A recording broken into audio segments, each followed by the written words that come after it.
Everything that I've introduced today, whether it's good or not, is the result of what the consumers in Japan have asked for.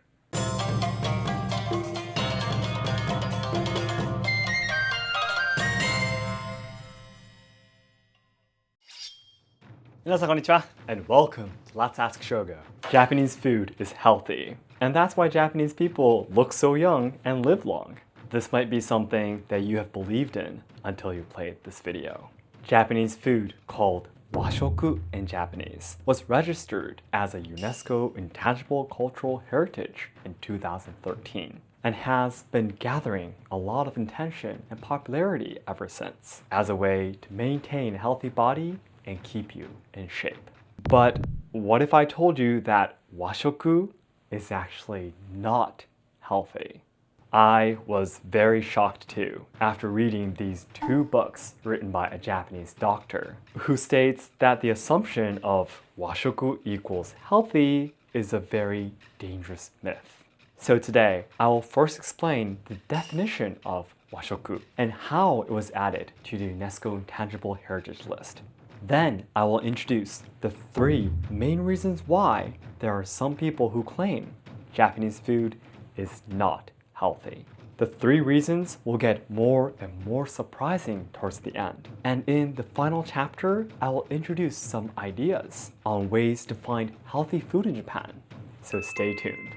I hope this video will be useful not only for those who are hoping to travel to Japan, but especially to students and workers who are planning on staying in Japan for a long period of time. However, I know that these health theories often change from time to time, and there are many people who say things that are completely opposed to each other. I don't believe that this is the absolute truth. So please understand that I'm just trying to share an interesting idea with you. In this channel, you can take a closer look at Japanese traditional culture, tips on traveling to Kyoto, and social problems in Japan. So learners and lovers of Japanese language and culture, be sure to subscribe to enjoy more content. それでは本日も参りましょう。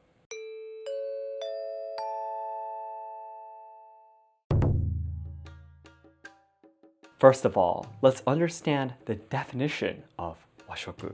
Washoku literally means Japanese food, and it refers to the traditional kinds of dishes like sushi, miso soup, and local cuisines in Japan. However, this idea is a little bit ambiguous. So let's take a look at the four characteristics of washoku that is registered as the UNESCO Intangible Cultural Heritage to deepen our understanding. Some of these four characteristics will go against the main theory I'll be talking about today. 1. Using a variety of fresh ingredients and respect of their characteristics. 2. Healthy eating habits with excellent nutritional balance. 3. Expression of the beauty of nature and the changing seasons. 4. Close relationship with annual events such as New Year. Japan is a geographically long island from north to south, making it rich in nature with the oceans and mountains. So a variety of ingredients rooted in the region are used in dishes of each area. The basic dietary style of washoku is based on ichiju sansai, 1 soup and 3 side dishes, which is said to be an ideal nutritional balance. The cooking method that brings out the umami of the ingredients realizes diet with less animal fats and oils, which is useful for the longevity of Japanese people and prevention of obesity. Washoku also expresses the beauty of nature and the changes of the 4 seasons, with the presentation of the dishes using seasonal flowers, leaves, utensils, and tableware. Japanese food culture is also deeply linked with traditional events such as Oshogatsu, New Year's, Setsubun, and Okuizome. Each event have certain kinds of dishes that have the meaning to wish for long-lasting happiness, longevity, and health. These characteristics might be what you imagine of washoku too. And so far, it just sounds like a very beautiful and sophisticated food culture, right? Then, let's start taking a look at the assertions of this doctor that states that we should not easily trust these common ideas. 1. too much carbohydrates and salt. For many years, it was common sense to believe that fat is what makes us unhealthy, so we should take in as few calories as possible. I think that a lot of people in my generation have especially grown up believing that eating meat will make you fat, and going on a diet is about how much vegetables you eat, which has low calories.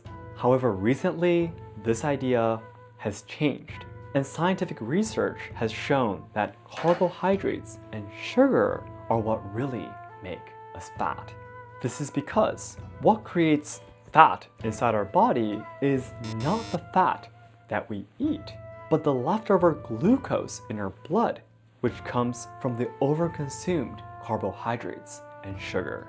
Diabetes was a rather rare disease that only 1 out of 100 people were diagnosed with in the 20th century in Japan. But now, according to the National Health and Nutrition Survey in 2017, about 1 out of 6 Japanese people currently have diabetes or have a high risk of being diagnosed with it, which means there are about 10 million people who have diabetes, and around 13,000 people die because of it every year. This is due to the change in our diet. The once scarce carbohydrates and sugar can now be found anywhere in our staple food, snacks, and juices. Next, as we all commonly know, consuming too much salt is also bad for our body. When your blood pressure remains high due to excessive salt intake, it puts a strain on your blood vessels and the heart, which will lead to disorders such as heart enlargement. As a result, many cardiovascular diseases such as stroke, heart attacks, and heart and kidney failure could happen. Now that you've understood how dangerous carbohydrates and salt could be, let's take a look at the typical washoku set, the ichiju sansai, 1 soup and 3 side dishes, one more time. The white rice is purely a bowl of carbohydrates. The grilled fish, miso soup, and pickled vegetables are all very high in salt. And the rolled eggs are flavored with many scoops of refined sugar or salt.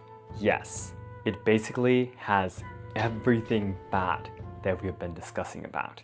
Not just the typical washoku set, but other popular and famous Japanese cuisine like ramen, sushi, okonomiyaki, takoyaki, tempura are all applicable to the too much carbohydrates, sugar, and salt.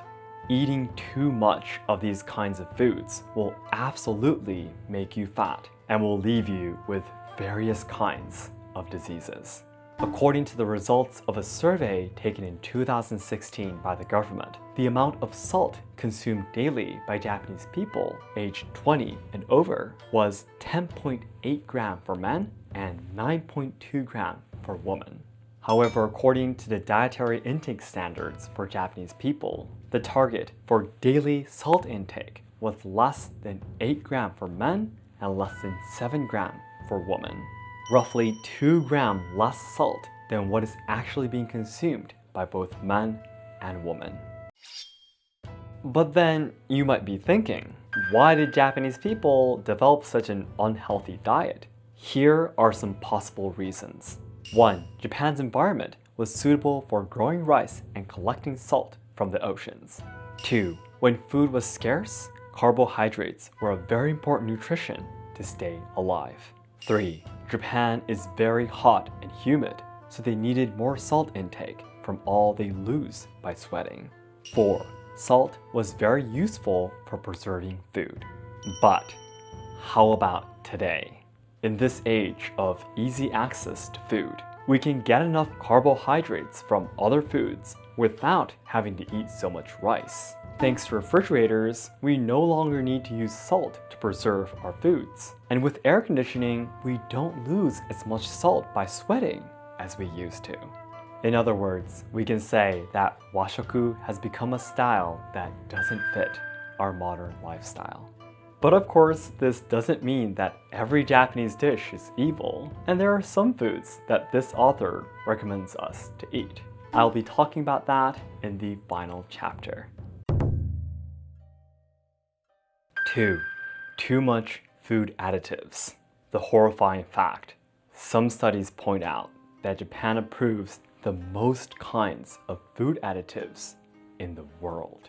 While most countries only have about a few dozens of allowable food additives, it is said that in Japan, there are more than 1,500 kinds, and the number is growing. Of course, not all of them are completely harmful, but some of these food additives are banned in many foreign countries. For example, the food coloring agent called red sharp-2 is believed to increase risk of cancer in hives. Trans fatty acids are said to increase the risk of myocardial infarction, strokes, and dementia. The thousands of food additives have all been officially approved by the Ministry of Health, Labor, and Welfare as not harmful to human health after undergoing rigorous investigations. However, many scientists in Japan point out that their rigorous investigations have many flaws. 1. The experiments have only been done to animals and not humans. 2. They have only tested by one food additive at a time, and there is no data of what would happen if someone intakes multiple kinds for an extended period of time. 3. Many of these food additives are confirmed by WHO as cancer-causing and could damage the brain. Unfortunately, you may be trading the rest of your healthy life for Japan's colorful and delicious-looking convenience store food. But why do Japanese companies use such potentially dangerous food additives in such large quantities in the first place? The reason is because in Japan, cheap and high-quality food produced in large quantities is the norm. The consumers demand it because it is common practice to sell products at low prices no matter how high quality they are. Food companies are constantly competing to make delicious products at a low cost. As a result, they have no choice but to use cheaper food additives and force the taste, appearance, and texture to be better. 3. Too much pesticides. Not just food additives, but some studies point out that Japan is a pesticide powerhouse. According to FAO statistics, China's use of pesticides is the highest in the world at 13 kilograms per hectare of farmland. However, Japan also uses 11.4 kilograms of pesticides, which is almost the same as China, making it one of the world's top agricultural chemical powers. Japan uses more than 4 times as many pesticides as the US, and 3 to 20 times as many as European countries.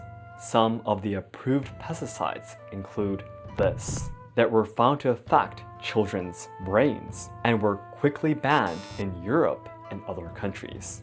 And this one, which are highly neurotoxic to insects, have been found to have neurotoxic effects on human brains as well by disrupting neurotransmission, therefore leading it to be banned for use in many other countries.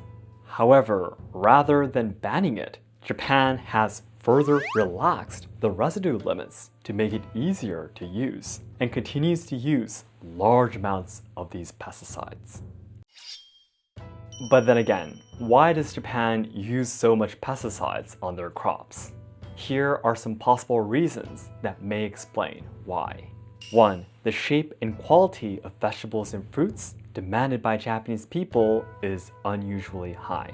2. The media kept insisting that Japanese food is safer than other countries. 3. Pesticide standards are less regulated than in other countries. The first reason is the one that is especially well covered. For example, cucumbers that grow naturally have a completely different and unique shape, with some being crooked and others being small. But cucumbers lined up in Japanese supermarkets are straight and almost uniform in size, as if they are industrial products.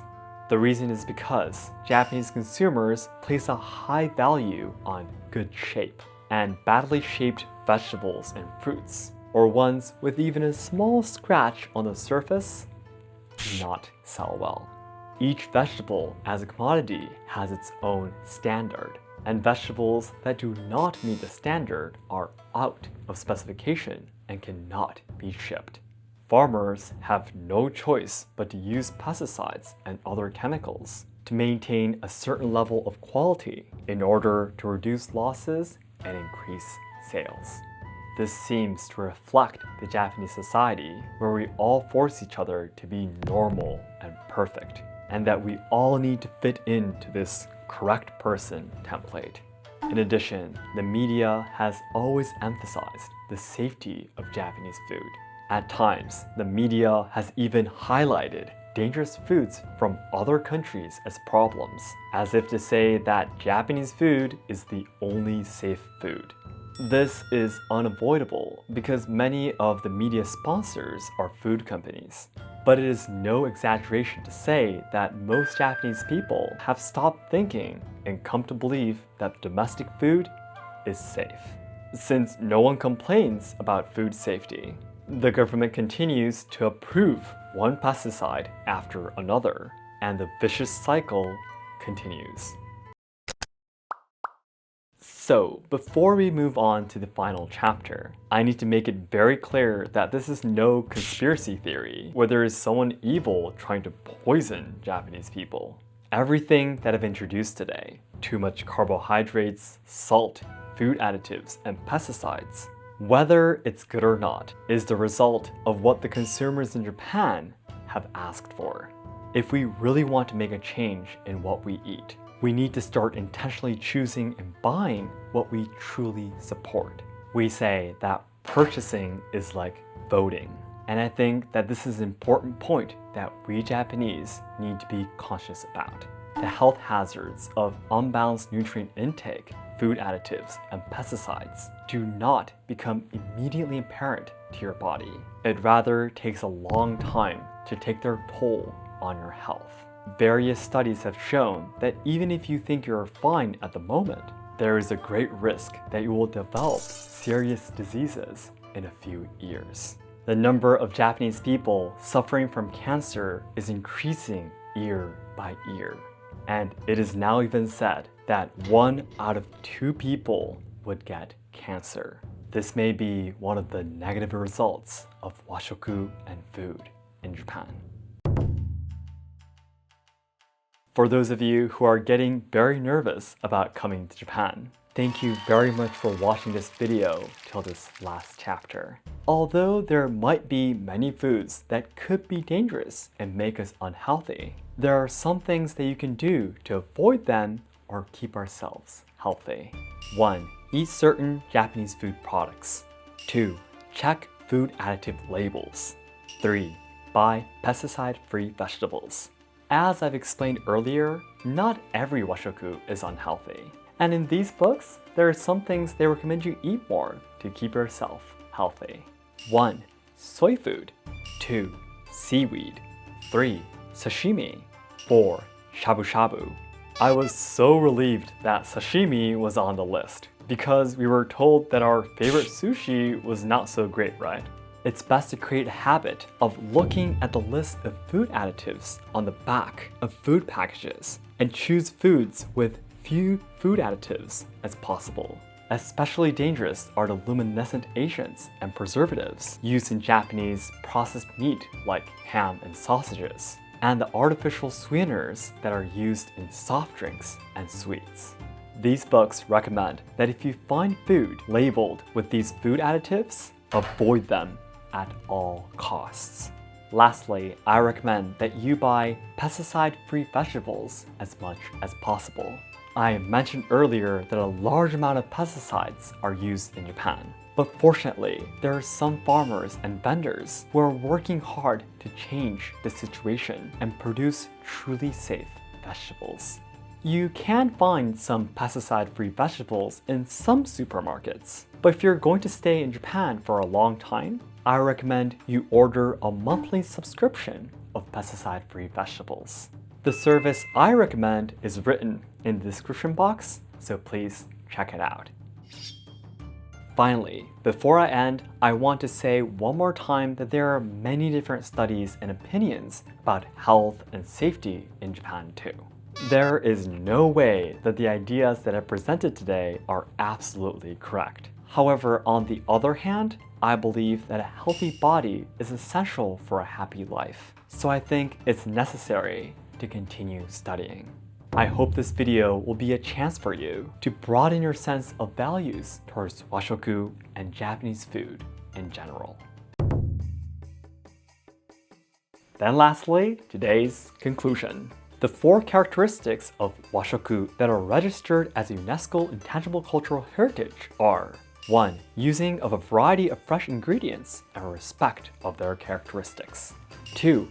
Healthy eating habits with excellent nutritional balance. 3.